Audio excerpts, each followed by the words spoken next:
ഈശോ മിശിഹായ്ക്ക് സ്തുതിയായിരിക്കട്ടെ. ഈശ്വരേറ്റ സ്നേഹിക്കപ്പെട്ട സഹോദരരെ, ആഭ്യന്തര കർമ്മി ആത്മീയതയുടെ 150-ാമത്തെ സെഷനാണല്ലോ ഇത്. 6-ാം സ്ഥലത്തെക്കുറിച്ചുള്ള 20-ാമത്തെ വിചിന്തനവും. Hallelujah, hallelujah. 6-ാം സ്ഥലത്തെക്കുറിച്ചുള്ള 4-ാമത്തെ അധ്യായത്തിൻ്റെ 13-ാമത്തെ ഖണ്ഡികയിലേക്കാണ് നമ്മളിപ്പോൾ കടന്നു വരുന്നത്. വിഷയത്തിലേക്ക് ഞാൻ പിന്തിരിയുന്നു വെച്ചാൽ കഴിഞ്ഞ സെഷനിൽ മദ്രസ്യ ഇത്ര വലിയ ആത്മീയ അനുഭവങ്ങൾ നമുക്ക് വേണ്ടി ഒരുക്കി കാത്തിരിക്കാൻ തമ്പുരാൻ നമ്മൾ തിരിച്ചറിയാതെ ശ്രദ്ധിക്കാതെ സ്വന്തമാക്കാൻ വേണ്ടി നമ്മൾ തന്നെ ബലപ്രയോഗം നടത്താതെ നീങ്ങുന്ന എത്രയോ ദയനീയ അവസ്ഥയാണ്, ഇത്ര കഷ്ടമാണ്. മദ്രസ്യ നമ്പരത്തോടെ പങ്കുവെക്കുകയായിരുന്നല്ലോ. വീണ്ടും ഈ വിഷയത്തിലേക്ക് തിരിച്ചു വരികയാണ്. വിഷയം എന്താണ്? ഹർഷോന്മാദം, ആനന്ദമൂർച്ച, അതൊക്കെയാണല്ലോ ഈ അധ്യായത്തിൻ്റെ വിഷയം. വിഷയത്തിലേക്ക് ഞാൻ പിന്തിരിയുന്നു. ദിവ്യ മണവാളൻ സദനത്തിൻ്റെ വാതിലുകൾ അടയ്ക്കുവാൻ ആജ്ഞാപിക്കുന്നു. കർമ്മ്യവും അതിൻ്റെ പരിസരങ്ങളുമെല്ലാം അവിടുന്ന് സുരക്ഷിതമാക്കും. ആത്മാവിനെ ഹർഷോന്മത്തയാക്കുവാൻ അവിടുന്ന് തിരുമനസ്സാകുമ്പോൾ ശ്വാസോച്ഛ്വാസം നിലയ്ക്കുന്നു. തന്നിമിത്തം സംസാരവും തീരെ അസാധ്യമായി തീരുന്നു. മറ്റിന്ദ്രിയങ്ങളുടെ പ്രവർത്തനം ചിലപ്പോൾ അല്പം കൂടി ദീർഘിച്ചേക്കാം. സാധാരണമായി എല്ലാം ഉടനെ നിലയ്ക്കും. ഇപ്പം ഹർഷോന്മാദത്തിൻ്റെ കാര്യങ്ങൾ പറഞ്ഞു വരികയാണ്. ഇപ്പം എൻ്റെ തനി അവസ്ഥ അനുഭവം എന്താണെന്ന് മദ്രസ്യ കുറെ കൂടെ വിശദീകരിക്കുകയാണ്. ആത്മാവിൻ്റെ ഈ മറ്റ് ബാഹ്യ മേഖലയെല്ലാം തമ്പുരാൻ തന്നെ അടയ്ക്കും. മറ്റു മേഖലയെല്ലാം അടച്ചിട്ട് വാതിലുകൾ, കർമ്മ്യത്തിൻ്റെ വാതിൽ അടയ്ക്കാൻ ആജ്ഞാപിക്കുന്നു. അതിൻ്റെ കർമ്മ്യം, അതിൻ്റെ പരിസരമെല്ലാം അവിടെ സുരക്ഷിതമാക്കും. യാതൊരു ശല്യം ഒരിടത്തും വരികയാണെന്നുള്ളത് ഉറപ്പാക്കി അകത്ത് കയറ്റി ഹോസിയ 2 പറയുന്ന പോലെ വിജയ സ്ഥലത്തേക്ക് അവിടെ വശീകരിച്ച് കൊണ്ടുപോയി ഹൃദ്യമായി സംസാരിക്കും. വേറെ ആർക്കും കടന്നു വരാൻ പറ്റുകയില്ലാത്ത ഒരു സ്വകാര്യ തലത്തിലേക്ക് കൂട്ടിക്കൊണ്ടു പോകുന്ന ആത്മാവിനെ ഹൃദ്യമായിട്ട് സംസാരിക്കും. അപ്പോൾ അവൾ എന്നെ എൻ്റെ നാഥ എന്ന് വിളിക്കും. അങ്ങനെ ഒരു വിളിക്കാൻ പാകത്തിനുള്ളൊരു വളരെ ദൈവവും ആത്മാവും മാത്രമുള്ള അവസ്ഥ കൊണ്ടുപോവുകയാണ്. അത് നമുക്ക് പറയുകയാണ്. സ്ഥലത്തിൻ്റെ വാതിലുകളെല്ലാം അടയ്ക്കുന്നു, കർമ്മ്യ പരിസരമെല്ലാം ദൈവം തന്നെ സുരക്ഷിതമാക്കുന്നു. എന്നിട്ട് ഈ ഒരു അനുഭവത്തെ കൊടുത്തു കഴിയുമ്പോഴത്തേക്ക് ആത്മാവ് ഈ വ്യക്തിയുടെ ശ്വാസോച്ഛ്വാസം പോലും നിലയ്ക്കുന്ന പോലെ ആകുന്നുവെന്നാണ്. തന്നെ സംസാരത്തിന് അസാധ്യമായത്, ഒന്നും മിണ്ടാൻ മേലാതെ, ശ്വാസം പോലും വിടാൻ മേലാത്ത പോലെ ഒരു സ്തംഭന അവസ്ഥയിലേക്ക് ഈ വ്യക്തി ഈ ആത്മാവ് അനുഭവത്തിൽ പോകുമ്പോൾ ആ വ്യക്തി വരുന്നു. മറ്റിന്ദ്രിയങ്ങളുടെ പ്രവർത്തനം ചിലപ്പോൾ അല്പം കൂടി ദീർഘിച്ചേക്കാം. സാധാരണമായി എല്ലാം ഉടനെ നിൽക്കും. ഒരു ഇന്ദ്രിയം പ്രവർത്തിക്കുന്നില്ല. പക്ഷേ കണ്ണും കാതും സ്പർശനവും ഒന്നും അറിയുന്നില്ലാത്ത പോലെ അങ്ങായിപ്പോകും. നമ്മൾ ഈ വലിയ ആത്മീയ ദർശനങ്ങളുണ്ടാകുന്ന സിയേഴ്സ് ദർശനം കിട്ടുന്ന വ്യക്തികളെ ഇപ്പോൾ ആഫ്രിക്കയിലെ റുവാണ്ടയിലെ കിബോഹയിലൊക്കെ ദർശനം ഉണ്ടായപ്പോൾ, കുഞ്ഞുങ്ങൾക്ക് വീണ്ടും ഉണ്ടായപ്പോൾ ആൾക്കാർ ദർശനം ഉണ്ടാകുന്ന അവസരത്തിൽ കുഞ്ഞുങ്ങളുടെ അടുത്ത് പല പരീക്ഷണങ്ങൾ നടത്തുന്നത് കാണുന്നുണ്ട്. കണ്ണിന് മുന്നേ കൈ ഇങ്ങനെ കാണിക്കുക. പിള്ളേരിങ്ങനെ ആകാശത്തേക്ക് ദർശനം കണ്ടുകൊണ്ട് നിൽക്കുമ്പോൾ കൈ കാണിക്കുന്ന പിള്ളേർ അറിയുന്നില്ല. കണ്ണിൽ എന്തെങ്കിലും സ്പ്രേ ചെയ്യുന്നു, അല്ലെങ്കിൽ സൂചി കൊണ്ട് കുത്തുന്നു, അത് അറിയുന്നില്ല. കൈ ഇങ്ങനെ വെച്ചത് കൊണ്ട് മെഴുകുതിരി കത്തിച്ചുകൊണ്ട് കൈയുടെ അടി കൊണ്ട് തിരി പിടിപ്പിക്കുന്നു, തീ കത്തുന്നു, കൈ പൊള്ളുന്നത് കൊച്ചു അറിയുന്നില്ല. അങ്ങനെ ആ ഇന്ദ്രിയങ്ങളുടെ പ്രവർത്തനം എല്ലാം ഓഫായി വേറെ തരത്തിലേക്ക് ആ ദർശനം കാണുന്ന വ്യക്തിയുടെ ഉള്ളിൽ മാറുന്നതിൻ്റെ അനുഭവങ്ങൾ ഇങ്ങനെ രേഖപ്പെടുത്തപ്പെട്ടിരിക്കുന്നുണ്ട്. എനിക്ക് പെട്ടെന്ന് ഓർമ്മ ഞാൻ പറഞ്ഞതേ ഉള്ളൂ. ഒരുപക്ഷെ അതൊക്കെ ആയിരിക്കും ഇവിടെ ബാഹ്യമായ സകല കാര്യങ്ങളും ഓഫായി നിൽക്കുന്നു. ആത്മാവ് വേർപെട്ടെന്ന് പോലും തോന്നത്തക്ക വിധം കൈകളും ദേഹമാസകലവും മരവിച്ചിരിക്കും. ശരീരം അനക്കാൻ പോലും മേലാതെ മരിച്ചു പോയ പോലത്തെ ഒരു അവസ്ഥ. ഇടയ്ക്ക് വല്ലപ്പോഴും ശ്വാസം വിടുന്നുണ്ടോ എന്ന് സംശയമാണ്. അല്പസമയത്തേക്ക് മാത്രമേ ഈ അവസ്ഥ ഓരോ പ്രാവശ്യവും ദീർഘിക്കുകയുള്ളൂ. എന്തുകൊണ്ടെന്നാൽ ഗംഭീരമായ ഈ പ്രലംബനം അല്പം ലഘുവാകുമ്പോൾ ശരീരം പൂർവസ്ഥിതി പ്രാപിച്ചു തുടങ്ങുന്നുവെന്നും ശ്വാസോച്ഛ്വാസം നേരെ വീഴുന്നുവെന്നും തോന്നുമെങ്കിലും ഉടൻ തന്നെ മേൽപ്പറഞ്ഞ മരണാവസ്ഥ തുടരുകയും അതിൽ നിന്ന് ആത്മാവിന് നവമായ ചൈതന്യം സിദ്ധിക്കുകയും ചെയ്യും. ഏതായാലും ഉഗ്രതരമായ ഇമാതിരി ഹർഷോന്മാദം അധികം ദീർഘിക്കുകയില്ല. അപ്പോൾ അല്പസമയത്തേക്ക് മാത്രം ഇങ്ങനത്തെ ഒരു മൂർച്ഛാവസ്ഥ, പിന്നെ അല്പം മായം വരും, പിന്നെയും വരും, പിന്നെ അങ്ങനെ വിട്ട് അല്ലെങ്കിൽ ഒരു ഷാള് തന്നെ തീർന്നു പോകുന്നതുകൊണ്ടായിരിക്കാം അങ്ങനത്തെ മദ്രസ്യ പറയുകയാണ്. ഇത് നമുക്ക് മദ്രസ്യ പറയുന്നത് നമ്മൾ കേട്ടു, അത്ര നമുക്ക് മനസ്സിലാക്കാം. 14-ാം ഖണ്ഡിക. അങ്ങനെ ഒരു വിരാമം ഉണ്ടായാൽ തന്നെയും ഹർഷോന്മാദത്തിൻ്റെ ഫലം തുടരാതിരിക്കുകയില്ല. അപ്പം ഇത്ര വലിയൊരു ശക്തമായ ശ്വാസോച്ഛ്വാസം പോലും നിലയ്ക്കുന്ന പോലത്തെ ഒരു അനുഭവം ഉണ്ടായി. പരിസരമെല്ലാം വിട്ട് ശരീരം മരവിച്ച പോലുള്ള അനുഭവം കുറച്ചേ ഉണ്ടാകുന്നുള്ളൂ. പിന്നെ വ്യത്യാസം വരും, പിന്നെ അങ്ങനെ വരുന്നു. അങ്ങനെ ആണെങ്കിൽ പോലും അതങ്ങ് നിന്നാൽ പോലും, വിരാമം ഉണ്ടായാൽ പോലും അതിൻ്റെ ഫലം തുടരാതിരിക്കുകയില്ല. എന്താണ്? ഒരു ദിവസത്തേക്ക് അഥവാ അനേകം ദിവസങ്ങൾ തന്നെയും മനസ്സത് നിർലീനമായും ബുദ്ധി അതിൻ്റെ ചൈതന്യത്താൽ നിവേശിതമായും ഇരിക്കും. ഇത് കഴിഞ്ഞ് വന്നു കഴിയുമ്പോൾ പിന്നെ ആ ഒരു ലോകത്തിലായിരിക്കും ആ വ്യക്തിയുടെ ഉള്ളം. ആരോടെല്ലാം കണ്ടാലും, ആരെല്ലാം കണ്ടാലും, ആരോടെല്ലാം മിണ്ടന് വന്നാൽ, ആരെല്ലാം സംസാരിച്ചാൽ, എതിരെല്ലാം പോയാലും അതൊന്നും അങ്ങനെ യേശുന്നില്ലാത്ത പോലെ വേറൊരു ലോകത്തിലേക്ക് ഈ വ്യക്തിയുടെ ഉള്ളു മുഴുവൻ നിർലീനമായിട്ട് മാറിയിരിക്കുകയാണ്. അപ്പം ഇങ്ങനത്തെ ഒരു അവസ്ഥ അപ്പത്തെ നേരത്തെ പറഞ്ഞില്ലേ, പല വിചാരങ്ങളെയൊക്കെ നിയന്ത്രിക്കുക, മനസ്സിനെയും ഭാവനയും നിയന്ത്രിക്കുക എന്ന് പറഞ്ഞാൽ നമ്മുടെ മനസ്സിനോട് സാധിക്കുകയല്ല. പക്ഷെ തമ്പുരാനൊരു സസ്പെൻഷൻ, സ്തംഭനാവസ്ഥ തന്നു കഴിഞ്ഞാൽ ഇതെല്ലാം ഓഫാകും. അപ്പം ഈ അവസ്ഥയിൽ നമുക്ക് പല വിചാരം ഉണ്ടാക്കാനേ പറ്റുകയല്ല. നമുക്ക് പ്രാർത്ഥനയിൽ പല വിചാരം ഒഴിവാക്കാൻ ഇപ്പം പറ്റുന്നില്ല. ഈ അവസ്ഥയ്ക്ക് വന്നു കഴിയുമ്പോൾ നമുക്ക് പല വിചാരം ഉണ്ടാക്കാൻ പറ്റുകയില്ല. എന്ത് കണ്ടാലും ഒന്നും നമ്മളെ യേശുകയല്ല. ഇതിനെല്ലാം പോയാലോ നമ്മുടെ ഉള്ളിങ്ങനെ തമ്പുരാൻ ചേർന്ന് ലയിച്ചിരിക്കുകയാണ്. വേറെ ഒരു കാര്യം നമ്മളെ സ്പർശിക്കുന്നില്ല, നമുക്ക് യേശുന്നില്ല. അങ്ങനത്തെ ഒരു അപ്പം നമ്മുടെ ഈ മനസ്സും ഭാവന എല്ലാം വേറെ അവസ്ഥയിലും. അതാണ് നമ്മൾ നേരത്തെ പറഞ്ഞത്, ഈ നിർലീനത തരുന്നിടം, സസ്പെൻഷൻ തരുന്നിടം വരെയും നമുക്ക് ഈ ഭാവനയും ചിന്തകളെയും മനസ്സിൻ്റെ പല വിചാരങ്ങൾ നിയന്ത്രിക്കാൻ പറ്റിയല്ല. നോക്കാൻ വേണ്ട. പക്ഷെ ഇവിടെ അത് സംഭവിച്ചു കഴിഞ്ഞിരിക്കുകയാണ്. അപ്പം ഇതിങ്ങനെ ദിവസങ്ങൾ തന്നെയും മനസ്സത് നിർലീനമായും ബുദ്ധി അതിൻ്റെ ചൈതന്യത്താൽ നിവേശിതമായും ഇരിക്കും. മനസ്സിനെ സ്നേഹത്തിനായി ഉത്തേജിപ്പിക്കാത്ത യാതൊന്നും ഗ്രഹിക്കാൻ ആത്മാവിന് ശേഷി ഇല്ലെന്നത്രേ തോന്നിപ്പോവുക.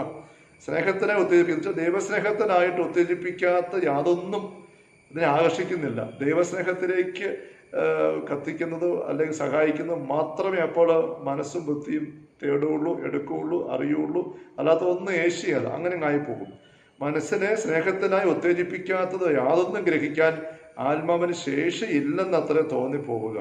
സ്നേഹത്തിന് അവൾ സർവ്വതാ ജാഗരൂകയാണ്. എന്നാൽ മറ്റേതെങ്കിലും സൃഷ്ടിയോട് അങ്ങനെ ഒരു പ്രതിബദ്ധി, അറ്റാച്ച്മെന്റ് അനുവദിക്കുന്ന കാര്യത്തിൽ അവൾ തികച്ചും വിമുഖയാണ്. എന്തെങ്കിലും സൃഷ്ടിയോട്, വ്യക്തിയാകട്ടെ, വസ്തുക്കളാകട്ടെ, ലോകാര്യങ്ങൾ, അതിലേക്കൊന്നും അറ്റാച്ച്മെന്റ്, അതൊന്നും താല്പര്യമില്ല. അതിനകത്ത് എല്ലാം ആണ് അവൾ. നമ്മുടെ കുഞ്ഞു മേരിയുടെ, നസത്തിലെ മേരിയുടെ അനുഭവം ദൈവമനുഷ്യ സ്നേഹിതയ്ക്കകത്ത് 1-ാം അധ്യായത്തിൽ 1-ാം പുസ്തകത്തിനകത്തുനിന്നും നമ്മൾ വായിച്ച് കേട്ട് ഓർമ്മിക്കുന്നുണ്ടല്ലോ. അപ്പോൾ അവിടെ കുഞ്ഞുമേരി പറയുന്ന അനുഭവം, എൻ്റെ ഉള്ളിൽ ദൈവത്തിൻ്റെ സാന്നിധ്യം ഒരു പ്രകാശഗോളം, അഗ്നിഗോളം, അതിനകത്ത് ഞാനും ദൈവം മാത്രം. അങ്ങനെ ഞാൻ ആയിരിക്കുമ്പോൾ ഞാൻ നിങ്ങളെല്ലാം കാണുന്നുണ്ട്, പക്ഷെ എനിക്ക് നിങ്ങളെയൊക്കെ സ്നേഹിക്കാൻ പറ്റുന്നത് ഇതിനകത്ത് മാത്രമേ പറ്റുള്ളൂ. ഇത് അവഗണിച്ചുകൊണ്ട് സ്നേഹം എനിക്ക് പറ്റുകയല്ല എന്ന് കുഞ്ഞുമേരി പങ്കുവെക്കുന്നതായിട്ട് നമ്മൾ ദൈവമനുഷ്യ സ്നേഹിത 1-ാം വാല്യത്തിൽ വായിക്കുന്നുണ്ട് എന്ന് പറഞ്ഞൊരു അനുഭവമാണ് ഇവിടെ. 15-ാം ഖണ്ഡിക. എല്ലാം കഴിഞ്ഞ് ആത്മാവിന് വീണ്ടും പ്രജ്ഞയുണ്ടാകുമ്പോൾ എന്തൊരു ലജ്ജയാണ് അവൾക്ക് അനുഭവപ്പെടുന്നത്. ദൈവം തിരുമനസ്സാകുന്ന എല്ലാ വിധത്തിലും അവിടുത്തെ സേവനത്തിൽ ഏർപ്പെട്ടിരിക്കുവാൻ എത്ര ഉഗ്രമായ ആശൻ അവളിൽ അങ്കുരിക്കുക. തന്നെപ്പറ്റി തന്നെ എത്രയോ ലജ്ജ, ആ വാക്ക് മതസ് ഉപയോഗിക്കുന്നത് ഇവിടെ പറഞ്ഞിരിക്കുന്നത്. താൻ എത്ര നിസ്സാരയാണെന്നുള്ള ഒരു അവബോധമായിരിക്കണം അത്. പിന്നെ വലിയ ഉഗ്രമായ ആഗ്രഹം തമ്പുരാനെ പ്രസാദിപ്പിക്കണം, സേവനത്തിൽ ഏർപ്പെടണം. മുമ്പ് വിവരിച്ച പ്രാർത്ഥനകളിൽ നിന്ന് യഥാസ്ഥലങ്ങളിൽ പറഞ്ഞ വിശിഷ്ട ഫലങ്ങൾ സിദ്ധിച്ചെങ്കിൽ ഇത്ര സമുന്നതമായ ഒരു അനുഗ്രഹത്തിൽ നിന്ന് സിദ്ധിക്കുന്ന എന്തായിരിക്കും? നേരത്തെ പല പ്രാർത്ഥന, അനുഗ്രഹ പ്രാർത്ഥന, മറ്റു പല പ്രാർത്ഥന മതത്തിൽ വിവരിച്ചിട്ടുണ്ട്.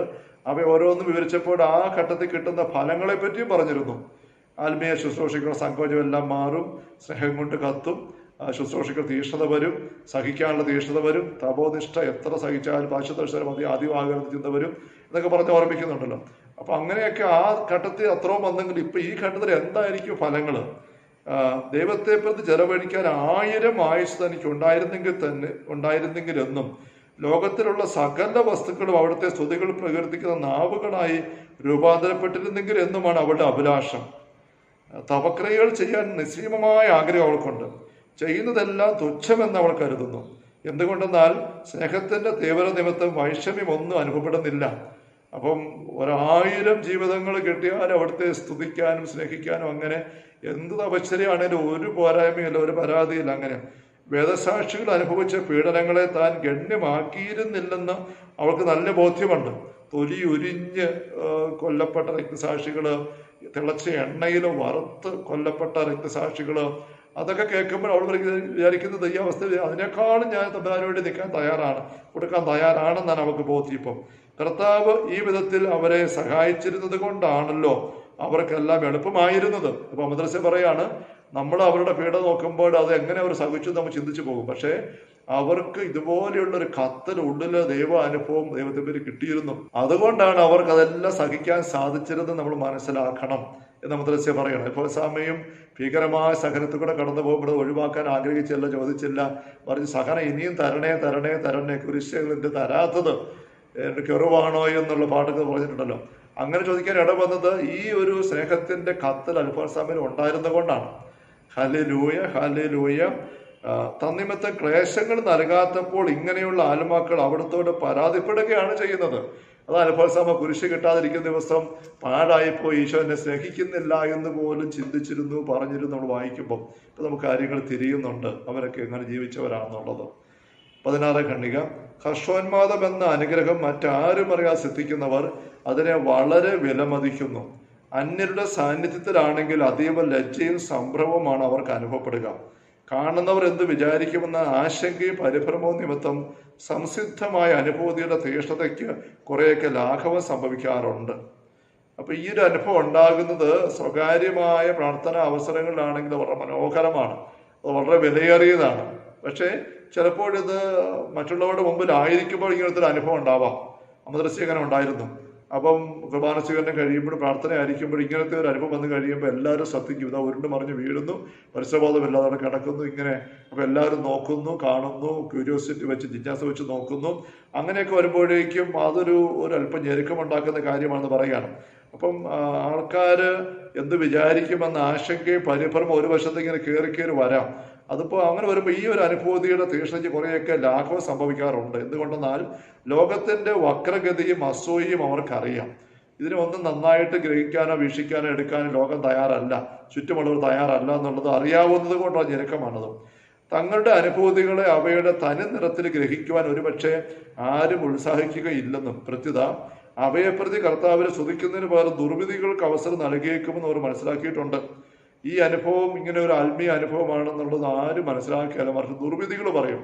അഭിനയമാണ്, ഷോയാണ്, ഇത് പിശാചബാധയാണ്, ഇങ്ങനെയൊക്കെയുള്ള വലിയ പുണ്യാളത്തിന്റെ ഭാവമാണ്, ഇങ്ങനെയൊക്കെയുള്ള പല കമന്റുകളും ദുർവിധികളും ഉണ്ടാകും എന്ന് നല്ല ബോധ്യം ഉള്ളത് കൊണ്ടാണ് ഞെരുക്കം വരുന്നത്. എന്നാൽ ഇത്തരം ആശങ്കയും പരിഭ്രമവും എല്ലാം ഒരു വിധത്തിൽ എളിമയുടെ അഭാവത്തിൽ ലക്ഷണമാണെന്നാണ് എനിക്ക് തോന്നുന്നു. നമ്മൾ ശരിക്കും നമ്മളെ തന്നെ ഉപേക്ഷിച്ച് അവസ്ഥയിലാണെങ്കിൽ ഈ പരിഭ്രമം ആവശ്യമില്ല എന്നാണ്. അപ്പൊ യഥാർത്ഥമായ എളിമ അല്പം കൂടെ ഉണ്ടാകാനുണ്ട് എന്നതിന്റെ സൂചനയാണ് ഈ പരിഭ്രമം അനുഭവപ്പെടുന്നത് എന്നാണ് മദ്രസ വിശദീകരിക്കുന്നത്. എന്ന് വരികിലും അവയെ നിയന്ത്രിക്കാൻ അവർ ശക്തരാണ്. അപ്പൊ ഇങ്ങനെ പരിഭ്രമമൊക്കെ ഉണ്ടാകുമെന്ന് പറഞ്ഞാൽ അതിന്റെ പുറകെ അവര് പരിഭ്രമിച്ച് എണീറ്റ് പോവുകയോ വേണ്ടതൊക്കെ ഒന്നും ചെയ്യുകയല്ല. ആ പരിഭ്രമമൊക്കെ അവഗണിച്ചുകൊണ്ട് അവര് ഈ അനുഭവത്തിലേക്ക് ഉള്ളു ചേർത്ത് പോകും. അവർക്ക് നിന്ദനങ്ങൾ സഹിക്കാൻ ആഗ്രഹമുണ്ടെങ്കിൽ പിന്നെ എന്തിന് അവ സംഭവിക്കുമ്പോൾ അവയെ ഗണ്യമാക്കുന്നതെന്ന് ഞാൻ ചോദിക്കും. നിന്ദനങ്ങൾ സഹിക്കാൻ അതിവായ തീഷ്ണതയുടെ ഉണ്ടെന്ന് പറഞ്ഞില്ലേ? അങ്ങനെയാണ് പിന്നെ ഇപ്പം പരസ്യമായി എല്ലാവരും എന്നെ വെച്ചിങ്ങനെ ഉരുണ്ട് വീണ്ട അനുഭവം ഉള്ള ആൾക്കാർ എന്തെല്ലാം പറഞ്ഞാലും അതൊരു നിന്ദനത്തിനുള്ള അവസരമല്ല, ഈശോയെ സഹിക്കാനുള്ള അവസരമാണല്ലോ. അവിടെ ഒരു പരിഭ്രമം ആവശ്യമില്ലെന്ന് ഞാൻ ചോദിക്കുന്നു. നാമത്തെ പറയുകയാണ്. അങ്ങനെ ക്ലേശിച്ചിരുന്ന ഒരാൾ നമ്മുടെ കർത്താവ് ഇങ്ങനെ പറയുന്നത് കേൾക്കുകയുണ്ടായി. സ്വന്തം കാര്യമാണ്. നീ വ്യസനിക്കേണ്ട, ഒന്നുകിൽ അവർ എന്നെ സ്തുതിക്കും ഇത് കണ്ടിട്ട്, അല്ലെങ്കിൽ നിന്നെ പറ്റി പിറുപിറുക്കും. ഏതായാലും നിനക്ക് ഗുണകരമായിരിക്കും. സ്വന്തം അനുഭവം നമ്മുടെ മനസ്സിൽ പറയുകയാണ്. അപ്പൊ ഒന്നുകിൽ ആൾക്കാർ നിന്നെ നിന്ദിക്കും, പിറുപിറുക്കും, അത് നിനക്ക് നേട്ടമാണ്. അല്ലെങ്കിൽ അവരെന്നെ സ്തുതിക്കും, അത് നിനക്ക് ലാഭമാണ്. നീ ഉദ്ദേശിച്ചത് തന്നെയാണല്ലോ. ഈ വചനങ്ങൾ നിമിത്തം അവൾക്ക് വളരെ ധൈര്യവും ആശ്വാസം സിദ്ധിച്ചുവെന്ന് പിന്നീട് എനിക്ക് അറിയാൻ കഴിഞ്ഞു. അതിനാൽ അങ്ങനെ വ്യസനിക്കാനിട വരുന്നവർക്ക് വേണ്ടി അവ ഞാനിവിടെ രേഖപ്പെടുത്തുന്നു. അതുകൊണ്ട് അങ്ങനത്തെ വ്യസനമൊന്നും ആർക്കും വേണ്ട. അങ്ങനെയുള്ള ഒരാത്മാവ് തന്റെ സ്വന്തമാണെന്നും ആരും അവളെ തൊട്ടുകൂടെന്നും സകലം ധരിച്ചു കൊള്ളണമെന്ന് നമ്മുടെ കർത്താവ് അനുശാസിക്കുന്ന പോലെ തോന്നുന്നു. അവൾക്ക് ദേഹോപദ്രവവും അപമാനവും വസ്തുനാശവും ഒക്കെ സംഭവിച്ചു കൊള്ളട്ടെ, എല്ലാം അവിടുത്തെ മഹിമയ്ക്ക് ഉപകരിക്കും. എന്നാൽ അവിടെ ആത്മാവിനെ ആരും സ്പർശിക്കരുത്. അവൾ സ്വന്തം കുറ്റം കൊണ്ട് ദീപണവാളിനെ വിട്ടകലുന്നെങ്കിൽ അത് വലിയ സാഹസമായിരിക്കും. അപ്പൊ ഇങ്ങനെ പോകുന്ന ഒരു ആത്മാവിന്റെ ആത്മീയ അവസ്ഥയെ ആരും നശിപ്പിക്കാൻ ഉപദ്രവിക്കാൻ ദൈവം അനുവദിക്കുകയല്ല. ബാഹ്യമായിട്ട് എന്തെല്ലാം വിഷമവും കഷ്ടപ്പാടൊക്കെ ഉണ്ടായി ദൈവം അനുവദിക്കും, അതൊരു ലാഭമുള്ളൂ. എന്നാൽ അതൊരു വശം പറയണം. എന്നാൽ സ്വന്തം കുറ്റം കൊണ്ട് അവള് ഈ പരിഭ്രമം വെച്ച് ആൾക്കാരുടെ വിചാരിക്കുന്ന ഓർത്തുകൊണ്ട് തമ്പുരാനെ ഇട്ടിട്ട് പോയാൽ എത്രയോ വലിയ കഷ്ടമായിരിക്കും, ഒരു സാഹസമായിരിക്കും. അതിന് ദൗർഭാഗ്യം ഉണ്ടാകാത്ത കാലത്തോളം സർവ്വലോകത്തിനും നരകം മുഴുവനും എതിരായി അവിടെ നമ്മളെ സംരക്ഷിച്ചുകൊള്ളും. അവളായിട്ട് ഉപേക്ഷിച്ച് പോകാതിരുന്നാൽ മതി. തമ്പുരാൻ്റെ ഒരു സംരക്ഷണം നമുക്ക് കിട്ടും. അപ്പം എല്ലാത്തിനും ദൈവത്തിൻ്റെ സാമീപ്യവും ആ ഐക്യവും അതിന് പരിഗണന കൊടുത്തോണ്ട് നീങ്ങിച്ചാൽ മതി. മറ്റുള്ളവർ എന്ത് വിചാരിക്കുമെന്ന് കമൻറ്റ് പറയുന്നുണ്ട്. അവരുടെ വിഷയമേ അല്ല, ആത്മാവ് പരിഗണിക്കുക വേണ്ട, അങ്ങനെ വേണം നീങ്ങാൻ നമ്മദസ്യ പറയുകയാണ്. നമ്മൾ ഈ അധ്യായം അവസാനിക്കുകയാണല്ലോ. 17-ാം ഖണ്ഡിക. ഹർഷോന്മാദം എന്നാൽ എന്തെന്ന് സാമാന്യമായ ഒരു അറിവ് നൽകാൻ കഴിഞ്ഞോ എന്ന് എനിക്ക് നിശ്ചയമില്ല. സമ്യക്കായ ഒരു വിവരണം നൽകുക സാധ്യമല്ലെന്ന് മുമ്പ് പ്രസ്താവിച്ചല്ലോ. ഇത്രയും പറഞ്ഞത് കൊണ്ട് ഉപദ്രവമൊന്നും വരാൻ പോകുന്നില്ലെന്നാണ് എൻ്റെ വിശ്വാസം. ഇതിൻ്റെ പ്രകൃതം എന്തെന്ന് ഒരു സ്ഥൂല രൂപം ഈ വിവരണത്തിൽ നിന്ന് ലഭിക്കും. കൃത്രിമമായ ഉന്മാദങ്ങളുടെ ആണെങ്കിൽ ഫലം തികച്ചും വ്യത്യസ്തമാണ്. കൃത്രിമം എന്ന് ഞാൻ പറയുന്നത് അവയ്ക്ക് വിധേയരാകുന്നവർ മനഃപൂർവ്വം വഞ്ചിക്കുന്നുവെന്ന അർത്ഥത്തിലല്ല, അവർ വഞ്ചനയിൽ ഉൾപ്പെട്ടു പോകുന്നുവെന്ന് മാത്രം. യഥാർത്ഥമായ ഈ ഹർഷോന്മാദവുമുണ്ട്. ചിലപ്പോൾ ഒരു വ്യക്തി അറിയാതെ തന്നെ അവരുടെ മറ്റ് പല ബലഹീന പ്രകൃതവും മനസ്സിൻ്റെ ഭാവനയുടെ പ്രകൃതവും ഒക്കെ വെച്ചുകൊണ്ട് കയറി വരുന്ന ചില ഉന്മാദ അനുഭവങ്ങളുണ്ട്. അതിനകത്ത് ഫലങ്ങൾ വ്യത്യാസമുണ്ട്. അപ്പം അങ്ങനെയുള്ള രണ്ടാമത്തെ കൃത്രിമം എന്ന് പറയുന്നത് അത് അവരുടെ കുറ്റം കൊണ്ടുണ്ടാക്കുന്നതല്ല, ഒന്ന് പോകുന്നതാണ്. ഇപ്രകാരം ഉണ്ടാകുന്ന ഹർഷോന്മാദത്തിൻ്റെ ലക്ഷണങ്ങളും അവയുടെ ഫലങ്ങളും മേൽപ്പറഞ്ഞ മഹത്തായ അനുഗ്രഹത്തിൻ്റെതിനോട് പൊരുത്തമില്ലാതെ വരുന്നത് അതിന് തന്നെ ഹാനികരമാണ്. അപ്പോൾ രണ്ട് തരത്തിലുള്ള ഈ അനുഭവം ഹർഷോന്മാദം ഉണ്ടാകാം, ഫലങ്ങൾ വ്യത്യാസമാണ്. അങ്ങനെയുള്ള ഒരു വ്യത്യസ്തത കിടക്കുന്നത് അല്പം ഉപദ്രവം ചെയ്യാം. എങ്ങനെ? പിന്നീട് വല്ലവർക്കും നമ്മുടെ കർത്താവ് ഈ ഹർഷോന്മാദം നൽകുമ്പോൾ സംശയത്തിനിടയാകും. മറ്റേ വ്യക്തിക്ക് കഴിഞ്ഞ് സംഭവിച്ച പോലെയുള്ള ഒരു ഷോയായിരുന്നു, കൃത്രിമ അനുഭവമായിരുന്നു ഇപ്പോൾ ഇത് സംഭവിച്ചിരിക്കുന്നത് എന്നൊരു സംശയവും ചിന്തയും വരാൻ ഇടവരുത്തിന്ന് വരാം. അങ്ങനെ അല്പം ഒരു ഉപദ്രവത്തിൻ്റെ അവസ്ഥയുണ്ട്. ഏതായാലും അവിടത്തേക്ക് സർവ്വതാ സ്തുതിയും പുകഴ്ചയും ഉണ്ടായിരിക്കട്ടെ. ആമേൻ ആമേൻ എന്ന് പറഞ്ഞ മതസ്യ ഉപസംഹരിക്കുകയാണ് ഹർഷോന്മാദത്തിൻ്റെ ആ വിവരണം. കർത്താവ് യേശു മിശിഹായുടെ സമൃദ്ധമായ കൃപയും അനുഗ്രഹങ്ങളും പിതാവായ ദൈവത്തിൻ്റെ അവർണ്ണനീയമായ സ്നേഹവും പരിശുദ്ധാത്മാവായ ദൈവത്തിൻ്റെ നിരന്തരമായ സഹവാസ സ്നേഹമുള്ള സഹോദരങ്ങളെ നാം ഓരോരുത്തരും കൂടെ ഉണ്ടായിരിക്കട്ടെ, എപ്പോഴും എപ്പോഴും എന്നേക്കും. ആമേൻ. ഈശോ മിശിഹായ്ക്ക് സ്തുതിയായിരിക്കട്ടെ.